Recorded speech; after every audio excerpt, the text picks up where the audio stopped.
श्वशुराः पौत्राः श्यालाः सम्बन्धिनस्तथा आचार्याः पितरः पुत्राः तथैव च पितामहाः मातुलाः श्वशुराः पौत्राः श्यालाः सम्बन्धिनस्तथा आचार्याः पितरः पुत्राः तथैव च पितामहाः मातुलाः श्वशुराः पौत्राः श्यालाः सम्बन्धिनस्तथा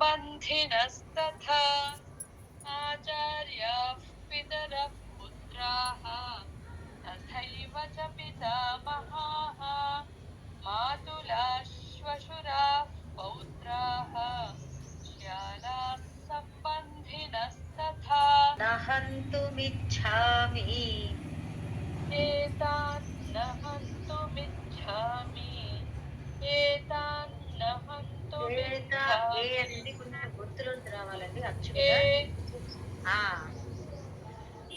एतान् न हन्तुमिच्छामि एतान् न हन्तुमिच्छामि एतान् न हन्तुमिच्छामि అక్కడ ఫస్ట్ అక్షరం అందరూ చూసుకోండి ఏ అని రావాలి గొంతులోంచి ఏతాన్ అని అనకూడదు ఏ అంటే వయ్యి సౌండ్ లో రాకూడదండి జస్ట్ ఈ సౌండ్ ఏతాన్ నహంతు అని రావాలి ఘనతోపి మధుసూదన ఘనతోపి ఘ అక్కడ మహాప్రాణం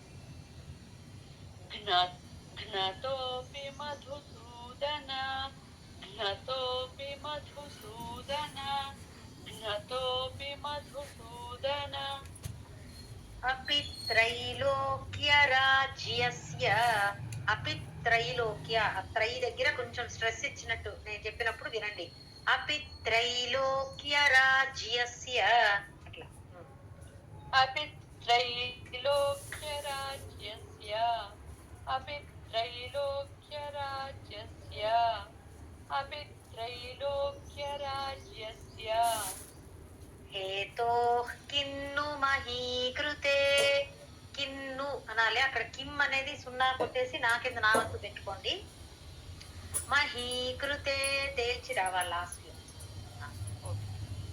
हेतोः किन्नु महीकृते हेतोः किन्नु महीकृते हेतोः किन्नु महीकृते एतान्न हन्तुमिच्छामि घ्नतोऽपि मधुसूदन एतान्न हन्तुमिच्छामि घ्नतोऽपि मधुसूदन एतान्न हन्तुमिच्छामि घ्नतोऽपि मधुसूदन एतान्न हन्तुमिच्छामि घ्नतोऽपि मधुसूदन अपि त्रैलोक्य राज्यस्य हेतोः किन्नु महीकृते अपि त्रैलोक्यराज्यस्य हेतोः किन्नु महीकृते अपि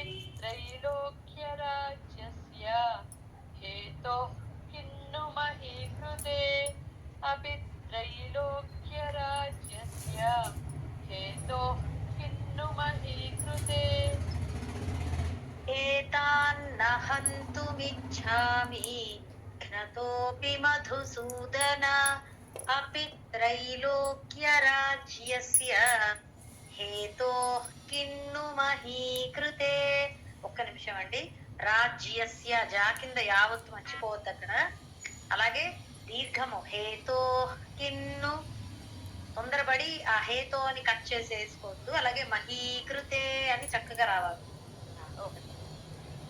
एतान्न हन्तुमिच्छामि घ्नतोऽपि मधुसूदन अपि त्रैलोक्यराज्यस्य हेतोः किन्नु महीकृते ఓకేనండి కరెక్ట్గానే చెప్తున్నారంటే వేరే వాళ్ళు గబుక్కుని వాళ్ళు వెనకాతలు చదువుకుంటున్నారు కదా అని వాళ్ళ కోసం एतान्न हन्तुमिच्छामि घ्नतोऽपि मधुसूदन अपि त्रैलोक्य त्रैलोक्यराज्यस्य हेतोः किन्नु मही कृते एतान्न हन्तुमिच्छामि घ्नतोऽपि मधुसूदन अपि त्रैलोक्यराज्यस्य हेतोः किन्नु मही कृते यथार्थराष्ट्रान्नः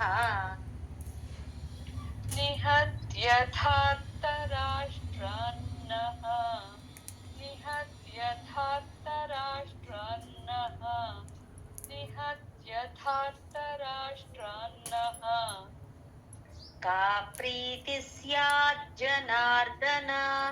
ఇక్కడ స్యాజ్జనార్దన జా కింద జా వస్తుంది చూసుకోండి అందరూ. కా ప్రీతి స్యాజ్జనార్దన. అలాగే జనార్దనకి రా కింద దా మామూలు దా అండి, మహాప్రాణం లేదు, జనార్దన అనద్దు.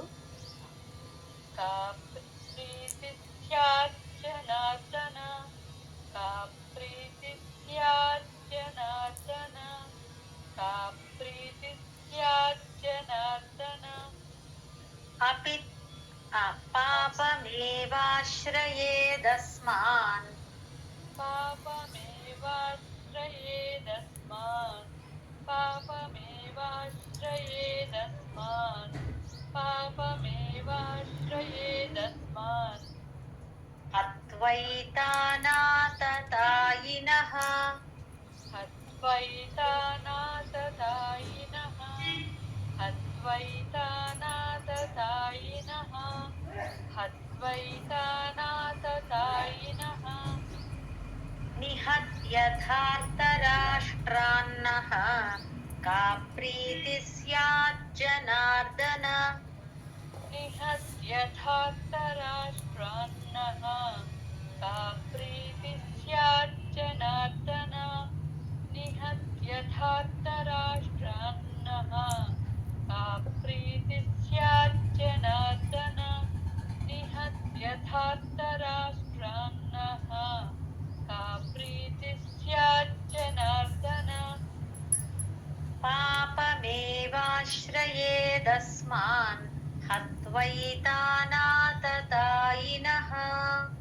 पापमेवाश्रयेदस्मान् हत्वैतानाततायिनः पापमेवाश्रयेदस्मान् हत्वैतानाततायिनः पापमेवाश्रयेदस्मान् हत्वैतानाततायिनः निहत्यथार्थराष्ट्रान्नः का प्रीति स्याज्जनार्दन. पापमेवाश्रयेदस्मान् हत्वैतानाततायिनः. निहत्यथार्थराष्ट्रान्नः का प्रीतिः स्याज्जनार्दन पापमेवाश्रयेदस्मान् हत्वैतानाततायिनः निहत्यथार्थराष्ट्रान्नः का प्रीतिः स्याज्जनार्दन पापमेवाश्रयेदस्मान् हत्वैतानाततायिनः अर्हा वयं हन्तुम्. तस्मान्नार्हा वयं हन्तुम् तस्मान्नार्हा वयं हन्तुम् तस्मान्नार्हा वयं हन्तुम् धार्तराष्ट्रान् स्वबान्धवान्. धार्तराष्ट्रान् स्वबान्धवान् धार्तराष्ट्रान् स्वबान्धवान् धार्तराष्ट्रान् स्वबान्धवान् स्वजनं हि कथं हत्वा स्वजनं हि कथं हत्वा स्वजनं हि कथं हत्वा स्वजनं हि कथं हत्वा सुखिनः स्याम माधव. सुखिनः स्याम माधव सुखिनः स्याम माधव सुखिनः श्याम माधव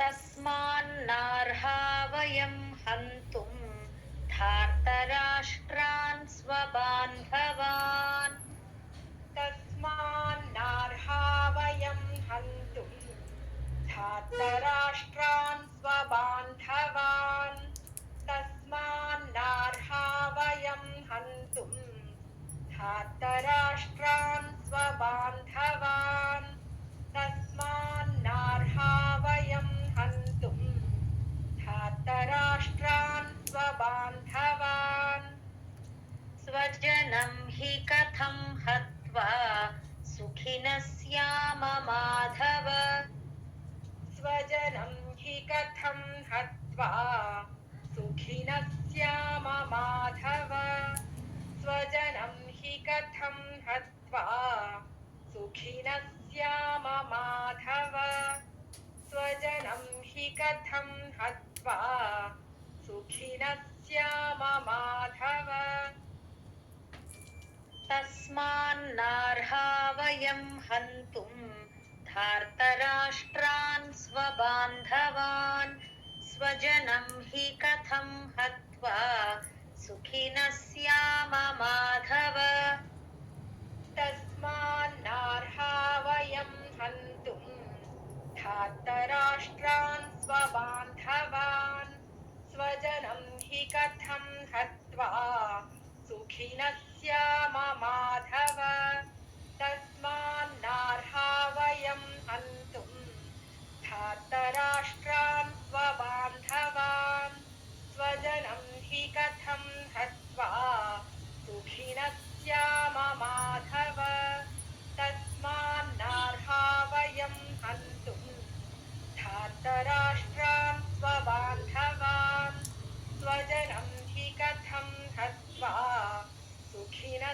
स्याम माधव येते न पश्यन्ति यद्यप्येते न पश्यन्ति यद्यप्येते न पश्यन्ति यद्यप्येते न पश्यन्ति लोभोपहत चेतसः लोभोपहत चेतसः लोभोपहत चेतसः लोभोपहत चेतसः కులక్షయకృతం దోషం ఇక్కడ కులక్షయకృతం అకృ అనేది తేల్చి చెప్పాలి కులక్షయకృతం అని అట్లా చెప్పకూడదండి కులక్షయకృతం దోషం కులక్షయకృతం దోషం కులక్షయకృతం దోషం కులక్షయకృతం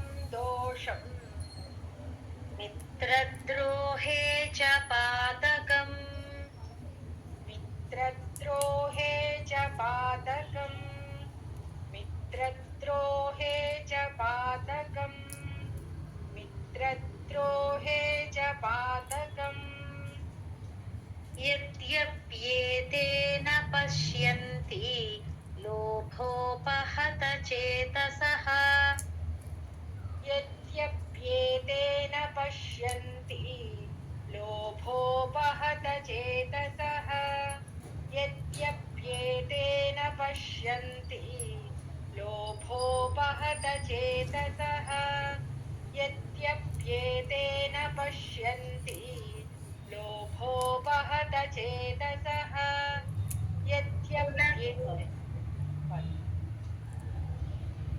కులక్షయ 3 టైమ్స్ అయిందా అయిపోయింది కులక్షయకృతం దోషం మిత్రద్రోహే చ పాతకం కులక్షయకృతం దోషం మిత్రద్రోహే చ పాతకం కులక్షయకృతం దోషం మిత్రద్రోహే చ పాతకం కులక్షయకృతం దోషం మిత్రద్రోహే చ పాతకం యద్యప్యేతే న పశ్యంతి లోభోపహత చేతసః కులక్షయకృతం దోషం మిత్రద్రోహే చ పాతకం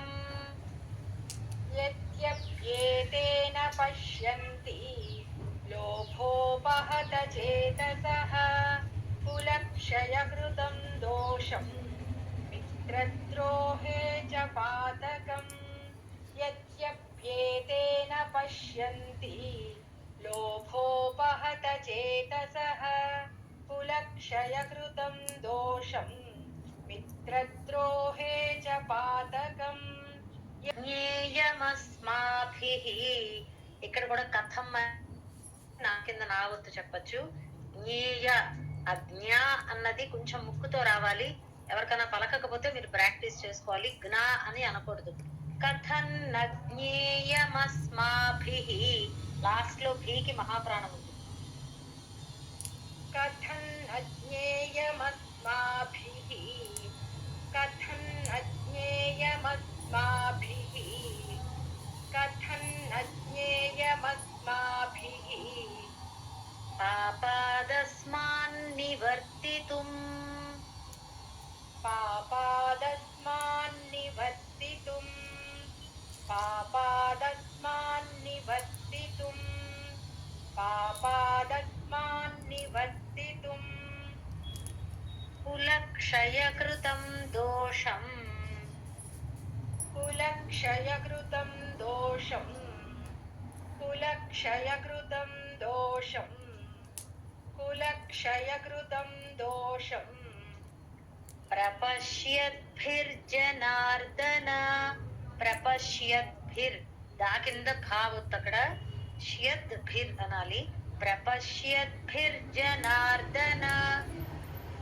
प्रपश्यद्भिर्जनार्दन प्रपश्यद्भिर्जनार्दन प्रपश्यद्भिर्जनार्दन కథన్న జ్ఞేయమస్మాభిః పాపాదస్మాన్నివర్తితుం. कथं न ज्ञेयमस्माभिः पापादस्मान्निवर्तितुम् कथं न ज्ञेयमस्माभिः पापादस्मान्निवर्तितुम् कथं न ज्ञेयमस्माभिः पापादस्मान्निवर्तितुम् కులక్షయకృతం దోషం ప్రపశ్యద్భిర్జనార్దన. कुलक्षयकृतं दोषम् प्रपश्यद्भिर्जनार्दन कुलक्षयकृतं दोषम् प्रपश्यद्भिर्जनार्दन లాస్ట్ లో దీర్ఘం ఒక్కసారి లాస్ట్ లో దీర్ఘం అంత ఇవ్వక్కర్లేదండి. కథన్న జ్ఞేయమస్మాభిః పాపాదస్మాన్నివర్తితుం కులక్షయకృతం దోషం ప్రపశ్యద్భిర్జనార్దన. ज्ञेयमस्माभिः पापादस्मान्निवर्तितुम् कुलक्षयकृतं दोषम् प्रपश्यद्भिर्जनार्दन ज्ञेयमस्माभिः पापादस्मान्निवर्तितुम् कुलक्षयकृतं दोषम् प्रपश्यद्भिर्जनार्दन प्रपश्यद्भिर्जनार्दन कथं न ज्ञेयमस्माभिः पापादस्मान्निवर्तितुम् कुलक्षयकृतं दोषम् प्रपश्यद्भिर्जनार्दन कथं न ज्ञेयमस्माभिः पापादस्मान्निवर्तितुम् कुलक्षयकृतं दोषम् प्रपश्यद्भिर्जनार्दन कथं न ज्ञेयमस्माभिः पापादस्मान्निवर्तितुम् कुलक्षयकृतं दोषम् प्रपश्यद्भिर्जनार्दन कथं न ज्ञेयमस्माभिः पापादस्मान्निवर्तितुम् कुलक्षयकृतं दोषम् प्रपश्यद्भिर्जनार्दन कथं न ज्ञेयमस्माभिः तस्मान्निवर्तितुं कुलक्षयकृतं दोषं प्रपश्यद्भिर्जनार्दन. 38, 39 శ్లోకాలు చూసుకోండి. ఇది 3వ లైను సమానంగా ఉంది రెండు శ్లోకాలకి. మీరు మెమరైజ్ చేసినప్పుడు గుర్తుపెట్టుకోవాలి. ఒక శ్లోకం తర్వాత మిత్రద్రోహే వస్తుంది, తర్వాతది నెక్స్ట్ దాన్ని ప్రపశ్యద్భిర్ జనార్దన వస్తుంది అని చెప్పి గుర్తుపెట్టుకోవాలి. కులక్షయే ప్రణశ్యంతి कुलक्षये प्रणश्यन्ति कुलक्षये प्रणश्यन्ति कुलक्षये प्रणश्यन्ति కులధర్మా సనాతనాః. సనాతన దగ్గర సా కింద సావద్దు, అక్కడ ఉన్నది. कुलधर्मा सनातनाः कुलधर्मा सनातनाः कुलधर्मा सनातनाः ధర్మే నష్టే కులం కృత్స్నం. కృత్స్నం తా కింద సావద్దు నావద్దు ఉన్నాయి, చూసుకోండి. धर्मे नष्टे कुलं कृत्स्नं धर्मे नष्टे कुलं कृत्स्नं धर्मे नष्टे कुलं कृत्स्नं అధర్మోభిభవత్యుత. భీభ రెండు మహాప్రాణాలు. अधर्मोऽभिभवत्युत अधर्मोऽभिभवत्युत अधर्मोऽभिभवत्युत కులక్షయే ప్రణశ్యంతి కులధర్మా సనాతనాః. कुलक्षये प्रणश्यन्ति कुलधर्माः सनातनाः कुलक्षये प्रणश्यन्ति कुलधर्माः सनातनाः कुलक्षये प्रणश्यन्ति कुलधर्माः सनातनाः ధర్మే నష్టే కులం కృత్స్నం అధర్మోభిభవత్యుత. धर्मे नष्टे कुलं कृत्स्नम् अधर्मोऽभिभवत्युत धर्मे नष्टे कुलं कृत्स्नम् अधर्मोऽभिभवत्युत धर्मे नष्टे कुलं कृत्स्नम् अधर्मोऽभिभवत्युत. మీ వాయిస్ లైట్ గా బ్రేక్ అవుతుందండి, నెట్ చూసుకోండి. కులక్షయే ప్రణశ్యంతి కులధర్మా సనాతనాః ధర్మే నష్టే కులం కృత్స్నం అధర్మోభిభవత్యుత. कुलक्षये प्रणश्यन्ति कुलधर्माः सनातनाः धर्मे नष्टे कुलं कृत्स्नम् अधर्मोऽभिभवत्युत कुलक्षये प्रणश्यन्ति कुलधर्माः सनातनाः धर्मे नष्टे कुलं कृत्स्नम् अधर्मोऽभिभवत्युत कुलक्षये प्रणश्यन्ति कुलधर्माः सनातनाः धर्मे नष्टे कुलं कृत्स्नम् अधर्मोऽभिभवत्युत